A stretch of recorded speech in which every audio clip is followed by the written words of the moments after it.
Hey everyone, it's Glitchy here, and I made a video on this world quite a while ago talking about D&D horror stories, but honestly, I just kind of want to be able to upload this world specifically whenever I want.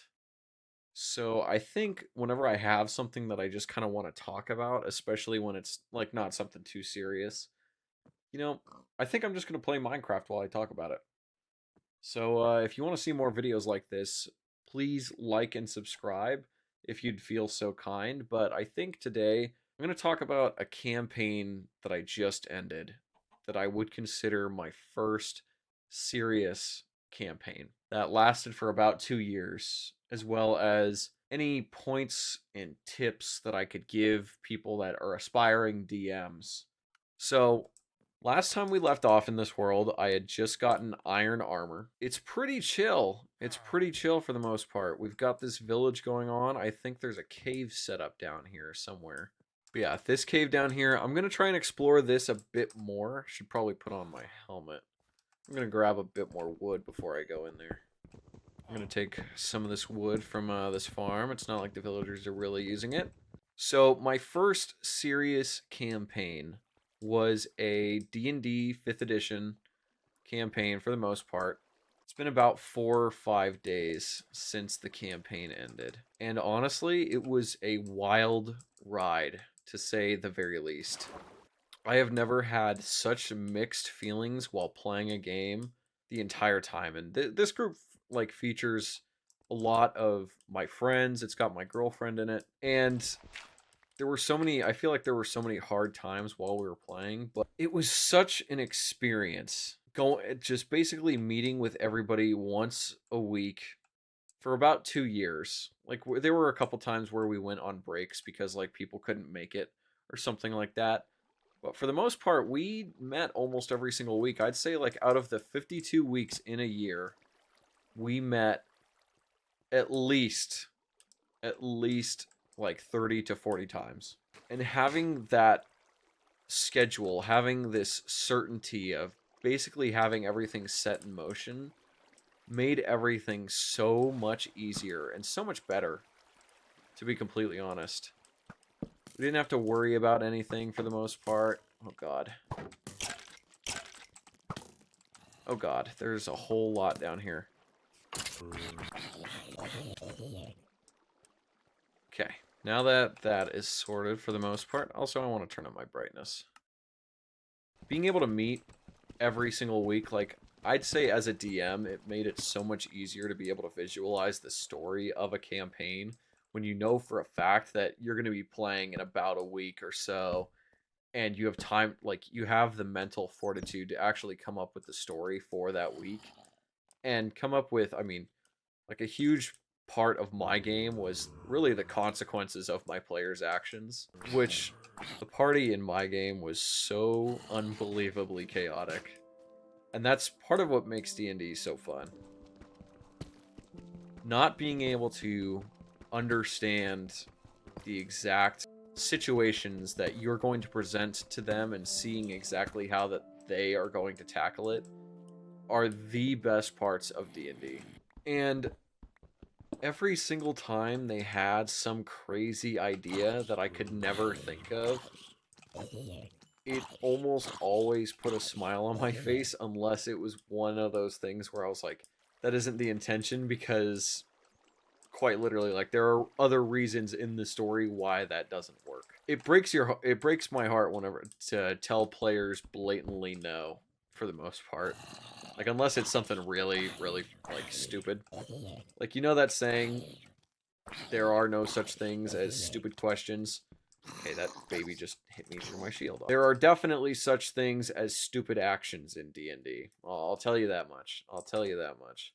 My party would just kind of run and gun with the stupid actions and would honestly just see what stuck. And that is certainly a way to play. A good chunk of the time it worked for them.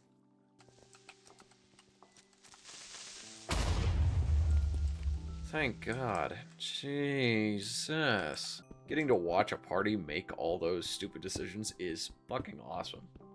It is fucking spectacular watching a party realize they've made a stupid decision and then saying, fuck it, let's run with it anyway. And figuring out how to get out of whatever problem they've made for themselves instantaneously. And even then, like, nobody was really mad at those kind of decisions. Like, everybody thought it was really funny, which, again, another huge part of D&D is also, like, do not take everything so incredibly seriously. I never had it, like, I try to, like, make my campaigns a bit more lighthearted. Like, I don't try and kill my players or anything, and I try to usually, like, whenever I'm fudging rolls, if I do, it's usually in the player's benefit. I never try and make anything, like, extremely, like, horrifically difficult just to say fuck the players, which I would say is a great way to go if you just want to have fun with your friends. But, you know, if you're like a hardcore gamer, and especially if they're like asking to make it harder, there's no problem with, you know, throwing a boss that has a shit ton of like damage dice for all of its attacks. There's no problem with that, I'd say. Like, I started doing that near the end of the campaign. That's, you know, stakes are supposed to be high, things are supposed to be hard. Having an experience with an entire table where everybody just gets to sit around, have a bunch of fun. Do not take it too seriously. You know, and there were definitely a couple moments. I think it's mostly just because, you know, you can't expect everything. Like, some players might just have a bad day. Some people might just not be feeling D&D that day, but they show up anyway. Like, there's a game that I play in sometimes where, you know, sometimes I'm not having a good day and I just don't really want to play, but I show up anyway. And I feel like I'm just kind of sitting there waiting for it to be over, but as long as you aren't taking it too seriously, everything's fine. D&D isn't meant to be like an extremely competitive, hardcore game for the most part. Like, I'm sure that there's quite a lot of people that play it like that, but in my experience, it's really just another way to spend time with friends. Kind of want to explore that mine shaft over there, but god, by golly, I will shit my pants if I see a bunch of cave spiders.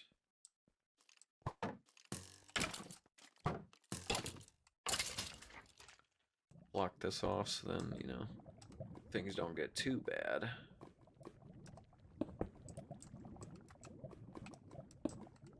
Oh boy. No, all it takes is a skeleton really deciding that my day needs to be ruined for this to go really bad. Yeah, using D&D as a way to get closer with your friends and have a unique experience every single time with them is honestly probably one of the best ways you could like rekindle friendships, as well as just being able to connect at least once a week. There's some more diamonds, which is actually a way I have used to try and reconnect with friends. You know, because life gets in the way sometimes, and if you guys have like a scheduled time of basically being able to, you know, come over to one guy's house, just fuck around for like a couple hours, it doesn't have to be like a huge thing where, because I mean, hell, we'll just let that guy pass. You know, I've ran Curse of Strahd, which is supposed to be pretty darn serious, and I did not run it as that. Don't worry, I didn't miss this. I ran it, I wouldn't say the exact opposite, but, you know, it had its serious moments, and then it's also, it was just one of those things where we were just screwing around, so nobody really minded if, things got a little out of hand. Ending a campaign is like a wild feeling, because I ran mine for about 2 years, and, you know, I had another campaign going during some of it, but not for all of it, definitely. And it was like a kind of exhausting that I don't think is like describable for the most part. Like, it was an enjoyable exhaustion. Having to come up with the story for so long, as well as basically running it every single week.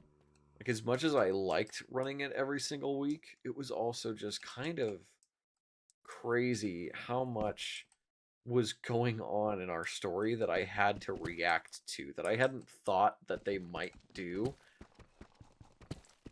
Which, I mean, that leads me into my first tip. Expect the unexpected on a constant basis. Your improv skills as a DM have to be unparalleled to literally any degree physically imaginable. Because your players, like, let's just say, here's a little hypothetical. And I feel like this one's pretty common. Your group of players is currently sitting inside of a king's throne room, about to accept a medal for saving the city. Then one of them decides that they should be king. What do you do in that scenario? A lot of people, myself included, would probably just say, you know what, the king's just gonna scoff at you and laugh, and he's just like, oh, you surely can't be serious. What happens if your player doubles down? Oh, here's another.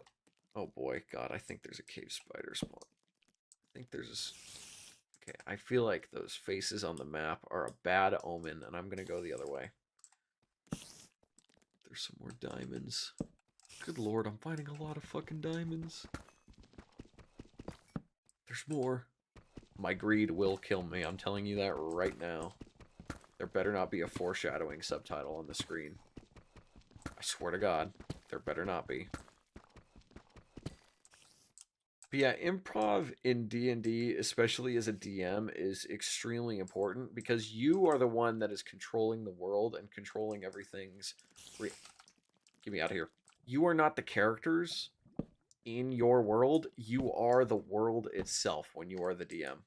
And that is the hardest part about being a DM, is literally figuring out how the entire world reacts to your party of people that are basically on a constant basis trying to fuck up everything. You have 5 people sitting at your table constantly rewriting God's plan. Like that, not to get biblical, but that's literally what it is. And sometimes it might go according to the plan. Sometimes it might be okay. For the most part, usually a D&D party's doing something that you didn't think of. Something you didn't realize was going to happen. Tip number 2, I guess, take improv classes. I don't know. Tip number 2, take improv classes. Tip number 3, talking to your players is probably one of the most important things you can do as a DM. Like, helping them basically understand what world they are in, as well as their own character, because sometimes people might be a little bit lost.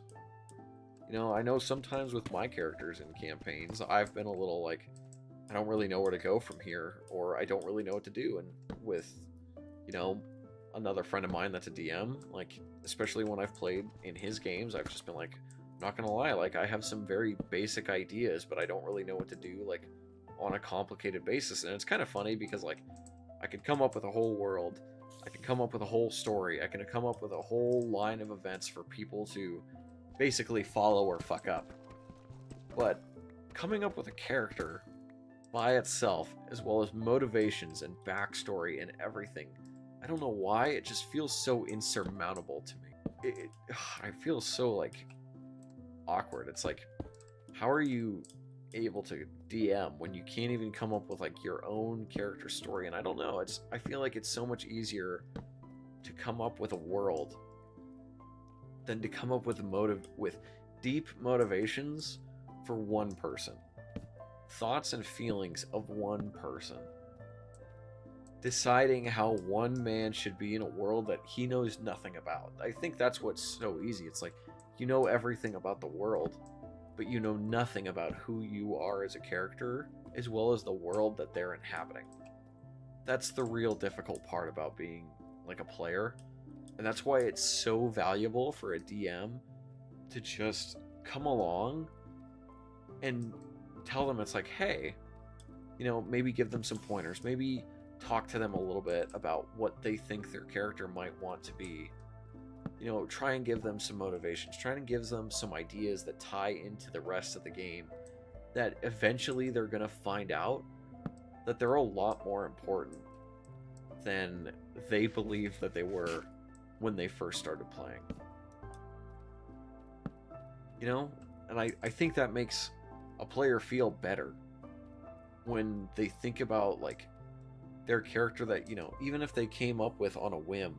Like there's a lot of people that just play joke characters, and there's nothing wrong with that, but you know, there's a lot of times where I feel like even joke characters, like they wish that they would get like this huge hurrah, this huge story centered around them, where at the very least they get a moment to themselves, to have the spotlight, to have everyone look at them and be like, oh my god, can you believe that? Because we don't get that a whole lot of times in real life. That's another beautiful thing about D&D, is like it will make you feel a way that most people, I feel like, just don't really get to have in real life, which is just that moment of awe from everybody at your party cheering you on, or just saying like, oh my god, look at this, when it's relating to one specific person. There's more diamonds over here. Dude, I am a fucking diamond finding machine. I don't even know what tip number we're on at this point. I think this is 4. I think it's 4. Might be 3. Try and make every single player feel important, even if they do not see themselves as important to the party. Like try and give them reasons to feel like they're needed, even if they aren't doing so hot. Like let's, like in terms of combat or in terms of role play, maybe they've screwed a lot of things up, but you need to give them moments to shine where no matter what, they're able to succeed. Like let's say they have a really good idea and it's something you didn't think of, something you didn't come up with in your head beforehand, where you were like, okay, yeah, they can't do that. Like that's not going to work due to the story. Let them have that one moment to themselves where they could tell everybody, they could look at everybody and be like, look at what I did. Look at what I helped us achieve. That's all you have to do. That's all you have to do. You don't have to put anybody down. You don't have to say it as if it's a horrible thing to happen. You just have to let them have one moment where they could just be like, simple as this. It's going, it just works. And you know, I feel like I didn't do that enough in my campaign. So that's why I'm telling you to do it right now. If you are wanting to watch or if you are wanting to play D&D with your friends and have a good time with them, if you're DMing, you need to do a little bit of that. You just need to do a little bit. You don't need to do a whole lot. Okay, I think I'm satisfied with my haul. I kind of want to go back up to the surface now. I feel like a lot of people see DMing as like you're basically writing things down in a book and it's a rule book for how things are supposed to go. And that's not necessarily true. A lot of DMing basically, like, it thrives from improv and basically letting things flow naturally instead of just blocking off one part of, like, let's call it the river. DMing is basically a river. And the current is the players. And I feel like most people, especially when they have the player mentality, do not realize that the current is going to find its way down the hill no matter what. There's no dam. There's no dam at the end that is going to block them no matter what from flowing. I wish I would have made my players feel like that a lot more in that campaign. So next time, whenever I end up running again, which probably won't be for a little bit, I really just want for those people to realize that, you know, make some mistakes, live and learn, you know, run it down a little bit. It's all going to be okay eventually. Unless, you know, the party gets TPK'd, then worst case scenario, everybody's writing up new characters, but, you know, that's okay too. I feel like death and D&D, like, everybody has their own thoughts on it, and personally mine, like, I always want the players to feel like they can die, or, you know, that they are going to die. But in reality, I'm just kind of sitting there, it's just like, yeah, they're fine. They're fine. You know, have them scared to death a lot more than what is actually going to happen. Because, you know, in reality, they're most likely going to be fine. They won't be writing up a new character sheet, especially if it's really late into the campaign.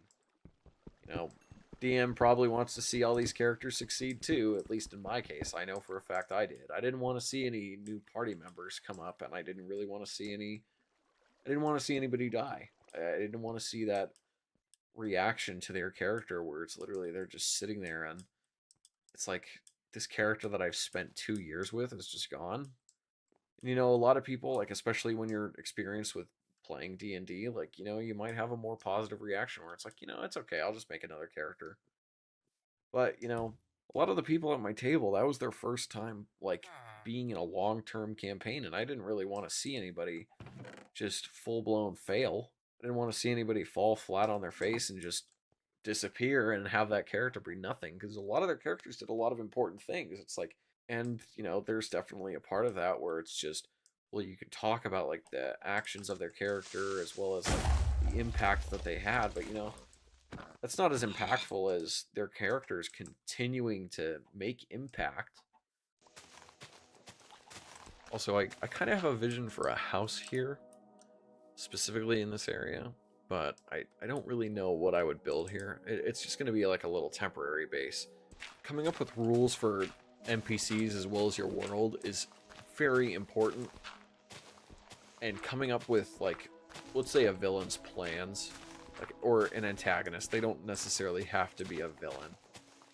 You know, coming up with an antagonist's plans for exactly what they want to do and, like, how they're trying to do it is very, very, very important. Sticking to those plans is also very important, because you really do not want to make it feel less authentic than it really is by taking away those plans or having it to where they change, because it makes the world feel less natural. It's another thing when it's like their big major plan was completely ruined by the party, then of course that's going to cause a shift in plans, but at the same time, it's like, don't just have them change direction. Also, it's very important to make your party feel, if you are having them go against the main villain very early, you need to help them understand that, you know, if they are reckless, then they might potentially help the villain. Like, I had it multiple times to where the party had to make a decision at some points where it's like, you could either go after this and stop one bad thing from happening, or you can go and stop the main villain. Do you want to save all these people, or do you want to make it to where all of these people are going to die, but at the very least, you'll be able to settle something? You'll be able to settle a feud that you've been having this whole time. And those are also huge moments in campaigns where you get to see exactly who your party is. You get to see exactly how they react to specific situations. It's beautiful. It's beautiful. And that also comes down to improv. I mean, it's a whole lot of DMing is just improv, as I've said, but I mean, so much of it's so much more important than I feel like people realize.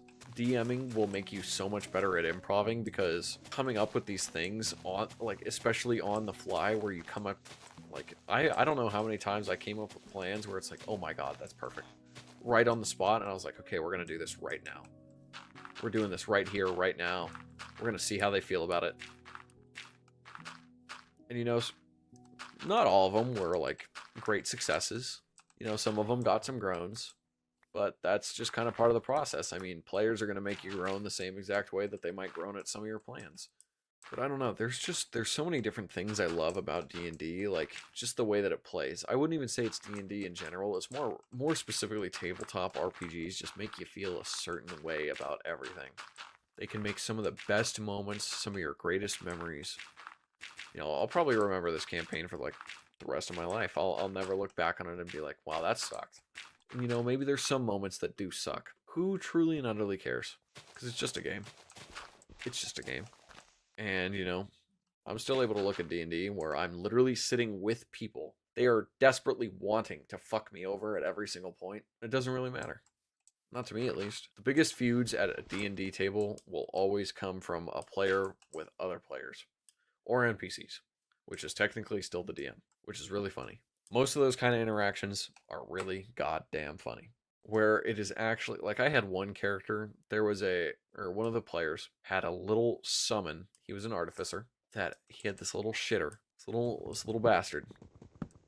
And he had this little summon that he would spawn in, and it had his own personality and everything. And every single time it would show up and he was near one of the NPCs, the NPC would actually just be like, that thing's fucking disgusting. And he would just shoot it instant on the spot. He fucking hated that thing. And it was always like, it was just one of those funny interactions where the player just felt like, God, I probably shouldn't bring him out around this character, right? Probably shouldn't do that. But around any other characters, like, it was a running joke where, you know, trying to see how everybody would react to his little summon, which is awesome. Always try and reference like earlier moments in the campaign, because it makes you feel like it gives everybody a reminder of just how far everything has come. Like, just how far they've made it into the world, just how far they've made it into the story. Like, I would always like bring up references to like the very beginning of the campaign, even 2 years in, because it's like, I want everybody to look at exactly where they came from. We all started out as a level 1 party, and now look at it, all of us. We have committed an insane amount of war crimes, and we have gotten so much worse as a group of people. Probably damn near evil people. I would say it's not don't allow people to be evil, but try and limit the activities of evil characters. Because I feel like blatantly evil characters are kind of just throwing games for D&D. Like, unless the entire party just decides, like, oh yeah, we're just going to be evil. Fuck it, we're going to be an evil party. At specific points in our campaign, I definitely just kind of put the foot down. I was like, that's fucking evil. You guys are not an evil party. Like, you guys just would not do that. I do not think that is in your character to do that. So, how about you knock that off real quick? Like, you just gotta hit him with a little alignment check. Little quick alignment check. Never hurt nobody. Tip number whatever. There is nothing wrong with alignment checks in D&D. Alignment checks save lives as well as save pain from the players and the DM. Alignment checks are great. Alignment checks are cool. Never shit on the alignment checks. Kind of want to finish this house. I think that might be the end of the video, is finishing the house and then being done. A lot of iron. Yeah, I've kind of got an idea. But I want a darker wood type for the paneling of the house. I want a darker wood type for the paneling. Which I don't know if there's any dark oak trees nearby, but I don't really want jungle wood either. That's all forest. Yeah, I might have to go on a bit of a journey. Dude, I am not seeing anything for dark kinds of wood for the most part. I've been searching for quite a minute now. I'm about 500 blocks away from home. Might have to just go with oak wood. You know, if I sail to the other side of this ocean and I see that there's nothing, then we'll just go with oak blocks, or oak planks. But if I can find the right kind of wood that I'm kind of hoping for, then I will want to go with that. You know, I don't really have a whole lot of plans for, like, the world at large. I want this to be Forever World, and I want there to be, like, cool structures and stuff, but I don't really have ideas. Like, I want to get a bunch of cool farms and stuff like that. I want to make them look real cool, too. But I'm also not too great of a builder, which you'll probably see if we end up finishing this house. Nope. Oh, there's the other side of the ocean. Whole lot of nothing. Oh, but there is some horses over here. Let's see. Oh! Oh my god, I could just barely see that there's darker wood on the other side of this area over here. Do I have the iron on me? Nope, I didn't bring the iron, so, well, we're gonna be cutting it down with fucking stone axes real soon here, but, honestly, I mean, I could just get the saplings. Could get the saplings and then bring a shit ton of those home. So then I don't have to go this far every single time I want taiga wood. Yeah, I think that's probably what I'm gonna do. God, I don't even remember what I was talking about when it came to D&D. God. At this point, I mean, I could literally just get into, like, tips that I've heard from other people. Like, don't be stingy with magic items. Magic items are fucking awesome in D&D. Like, especially when, like, they're limited to, like, one person in the party. Like, it makes them feel a lot more special, like, as a character, because they're the only one that gets to have something that's, like, that badass. Like, they don't have to think about anybody else. Like, everybody can have their own, like, little certain thing that fits into the theming of their character. Well, I mean, shit, that brings me to, like, specifically, like, tips that I've done, like, things that I've done in my campaign that I feel like other people might, like, use for theirs, but I try and, like, at the beginning of every single campaign, I usually ask everybody, like, what is a dream thing that you want in this campaign? Like, what is something you want that would be only available for your specific character?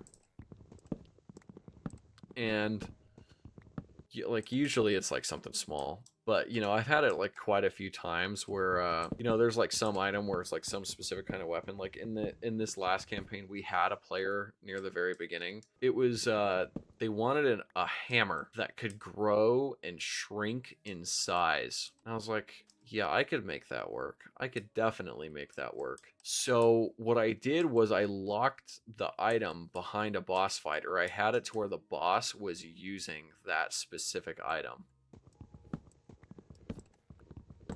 And they were using it on the party. So, and I think that character ended up getting the final hit on that boss, so it made it feel even more special. I might be remembering it wrong. Because that was 2 years ago at this point. Now that I'm thinking about it, that was actually like, that might actually be exactly 2 years ago almost.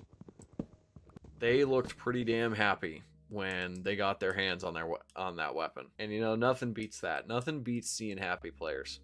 Nothing beats seeing happy players, even if it comes down to like, do I like this as a DM? Usually making the players happy is a little bit more important than making the DM happy. I don't know, man. Like, having specific items for specific people, it just makes everybody feel a bit more special. Especially when it's like an item where everybody and I've just made a second crafting table. Oh, I'm just going to place that one there. So at some point, I'll know I've been here. But yeah, magic items, just fucking spam them. Give them a shit ton of them. Give them something cool. Let everybody feel like they have their own cool little knick-knack that nobody else can have, and that they're really special. Like, and it makes it to where they're like something that they're known for. Like, give somebody like boots of speed or something, and then fucking have it to where like they're the quickster or some stupid shit like that. That's all it takes.